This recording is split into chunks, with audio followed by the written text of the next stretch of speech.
Good morning, good afternoon, good evening. Thank you from wherever you are. Thank you for taking the time to listen to what I have to say or to watch what I have to say. Um, I know we've rehashed a lot of stuff, and I know there's a lot of repetitive stuff over and over and over again. I just want to focus on Karen's car for this right here, specifically her car. Um, I want to look at where it happened and look at the vehicle itself. So, start this off. Let's go to share screen, Google Earth. Here we go. And bang, here we are. 34 Fairview Road, Canton, Massachusetts. This is where John was found. More specifically, John was found 12 feet from the curb in the grass by the flagpole area.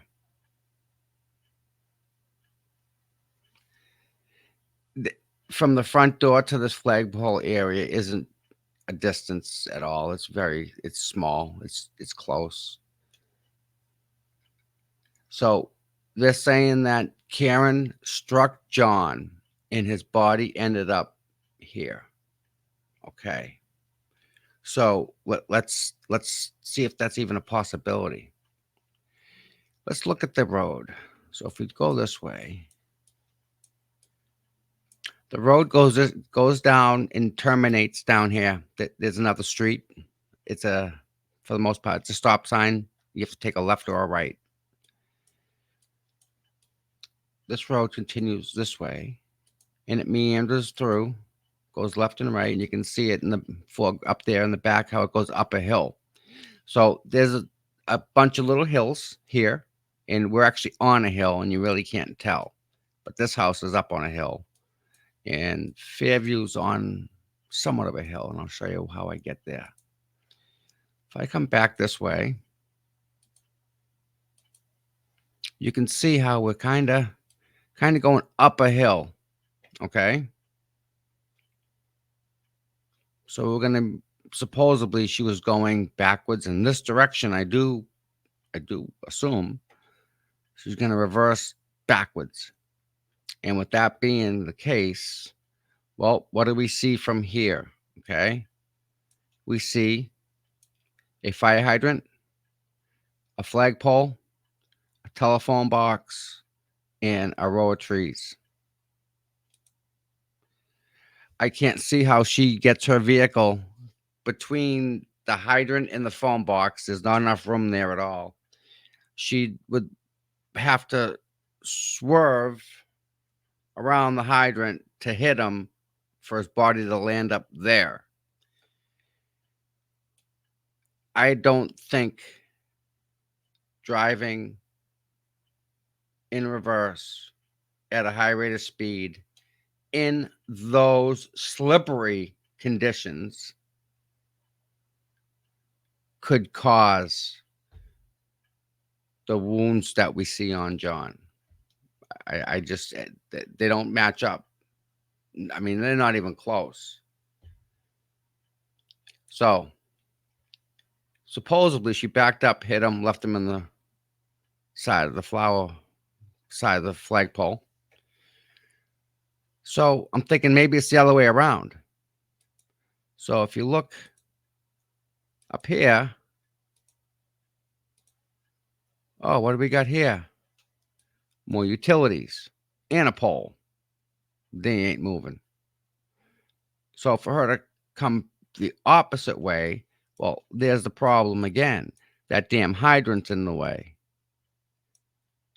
So if she was reversing this way and hit him, she wouldn't have. She would have hit the hydrant or the trees. Because in those conditions, you just don't take a 90-degree turn. That just can't happen.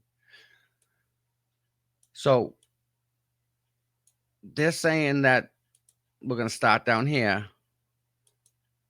That she went backwards from roundabout here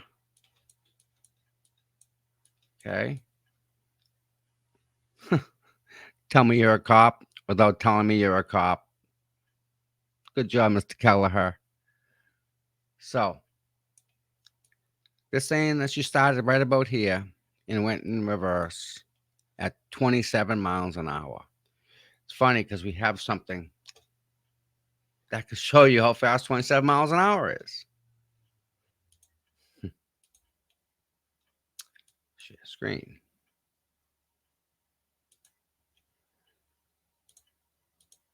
This is 27 miles an hour in reverse. Turn right onto Center Street, RT 36. There we go.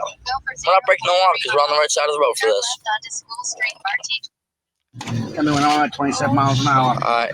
Stop, Tom. No, he's good. Keep going, keep going, keep going. Keep going, bit more, right there. Perfect. The window now. You're at 27. Look how fast we're going out the window. We're going 30. Look how fast out the window, though. Oh my Record out the window. We are going backwards right now. We are not forwards. We're going to the future.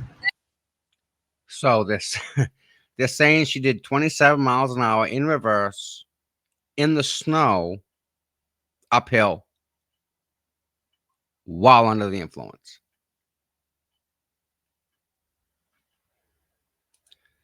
Okay. Then I guess they thought, well, maybe 27's a little bit too fast. Maybe. Then they came out with 22 miles an hour in 62 feet. Something ridiculous. So 24 miles an hour and 64. I don't know. It's almost laughable. In the snow, Karen's gonna floor it full throttle. I mean, that would make a lot of noise. The vehicle would rev. Everybody would hear the engine of the vehicle without a doubt because it's quiet, snowing. The motor of that vehicle, full throttle, as fast as you can. It's going to make some noise. So they said it was something else. It was slower. So what I did is I went down and I measured 62 feet and I took a piece of fishing line and draped it across the road or tied it with a piece of duct tape as a flag. And I tried to see how fast it was. Oh, here you go. Here's this one. 27 miles an hour. Sorry, 24. And how much time do we have? Okay. Gonna see. This is gonna be a thing. Ready? When this hits 20, I'm gonna go 16, 19, 20.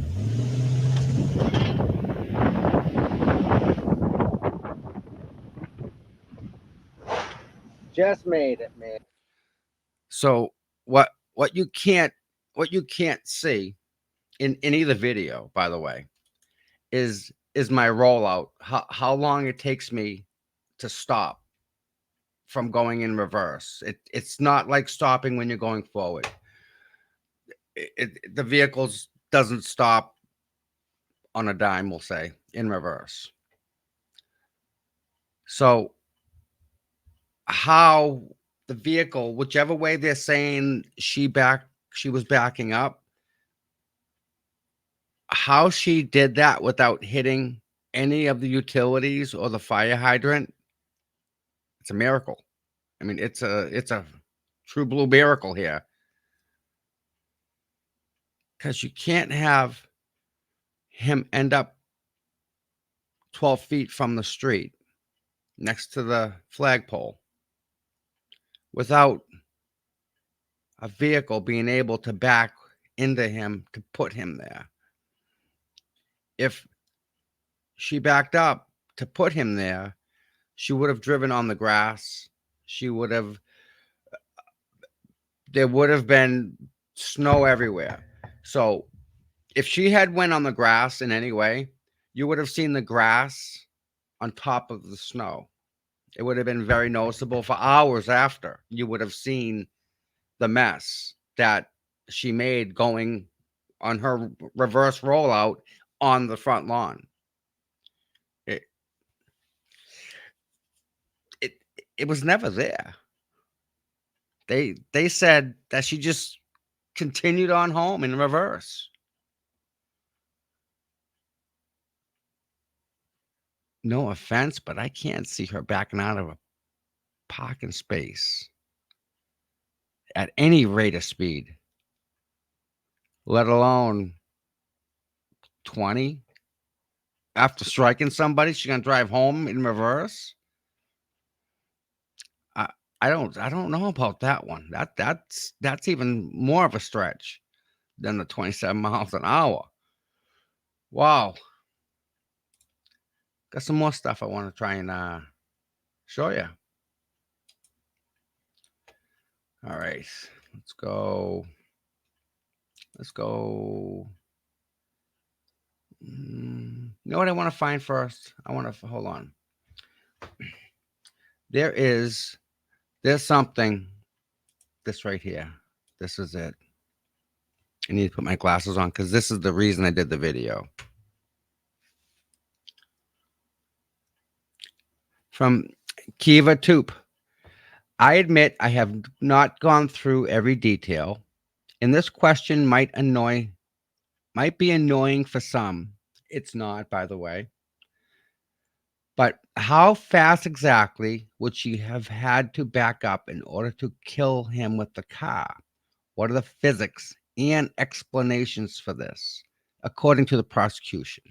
So, what I just showed you, first they said she was in 27 miles an hour in reverse. Then they said she did 22 miles an hour in 64 feet, something along the lines. So I can understand this question completely because there's just so much out there by the prosecution. I showed you where it happened, where they say that Lexus was going back and forth, reversing at 20 miles an hour, we'll say. I showed you the 34 Fairview where it happened. What I really want to show you, though, is this. This is good. Okay.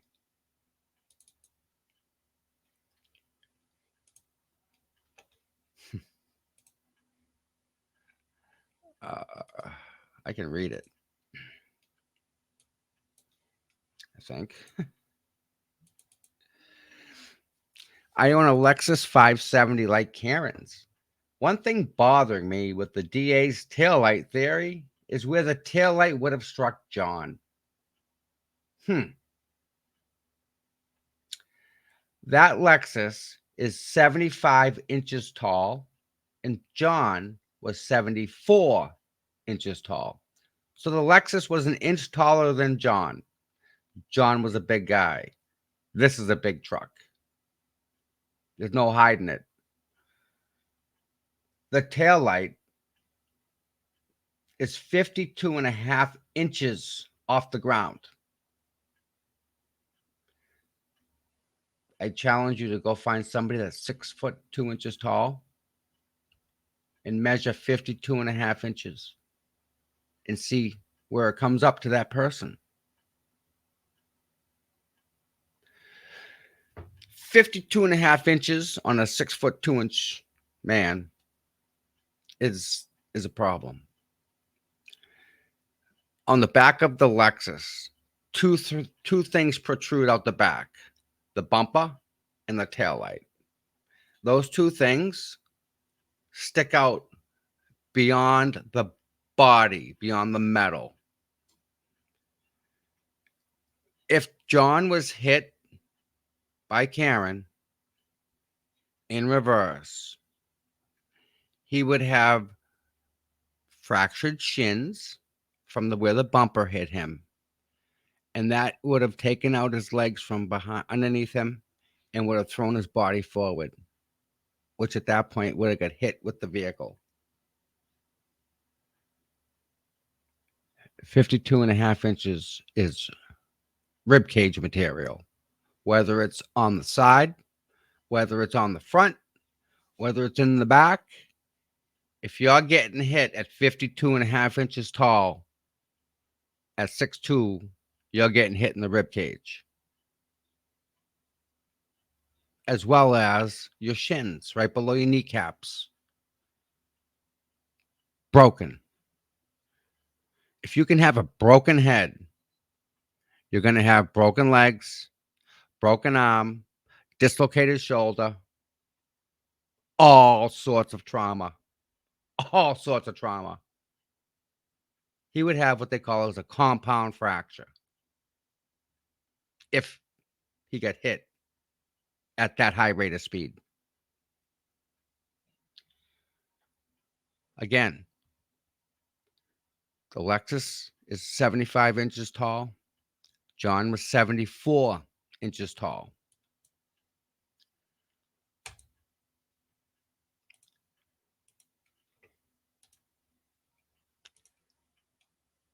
This, okay?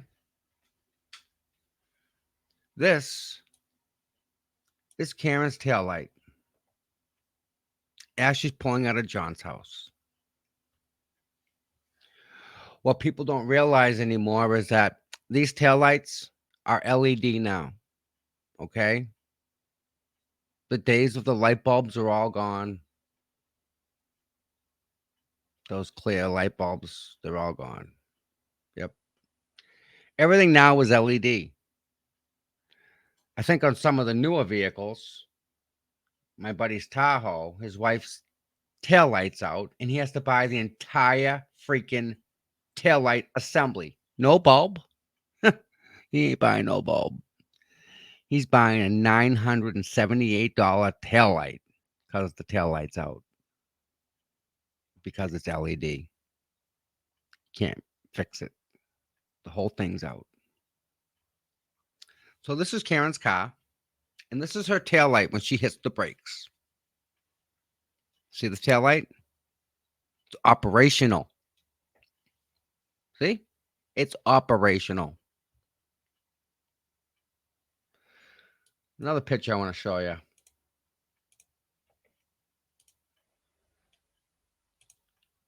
This one's even better. This is Karen's Lexus. And look at that. Look at the taillight. See how it's just missing that little piece right there? A little touch of a piece. Happens to be directly over the back corner of the bumper. If you look at the back of a Lexus 570, the taillight and the bumper stick out the same amount. When she backed into John's Chevy Traverse, the bumper stopped her. The taillight is what broke.